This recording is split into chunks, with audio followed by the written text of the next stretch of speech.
I was in 7th grade at the time. My parents were stationed in Fort Polk, Louisiana.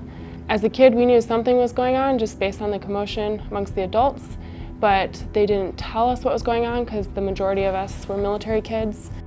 So it was a normal day. I was in 11th grade, so I think I was 16, and I was living in Washington, D.C., and it was chemistry class. I was getting ready for school. It was like 7:30 in the morning. I was in Oklahoma. My mom had gone to get breakfast for me before I went to school, and she came back. She turned on the TV because we had a few more minutes before I had to go to school, and she turns on the TV, sees the news, and you see the first tower smoking. She was like, "What's going on?" And we're getting ready to walk out the door, and right before she turns the TV off, we see the second plane hit. And all I remember is my mom starting to cry. My sister and my older brother and I, we found each other, and my sister reminded us that our dad was in the Pentagon because he was doing a orientation, so he was only there that week and the week before. So I didn't really find out till I got home, and my dad sat us down. My brothers and I have 2 twin brothers that are younger than me, and kind of told us what was going on and probably how that would affect our families. I didn't really understand really what was going on until I got home from school. My dad was a major in the Air Force Reserve at the time. He pulled me aside to get me to try to understand what was going on, saying, "Hey, I might have to go somewhere for a long time." The Pentagon was smoking for at least 2 or 3 weeks after that, and from bowling you could just look across the river and see there's nothing in your way.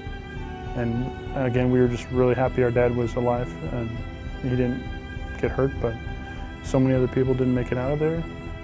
Ultimately, the spring of 2003, my mom was deployed first in about February of 2003 for a little over 6 months, and then my dad was deployed about a month later. It influenced my family. My sister joined because of 9/11.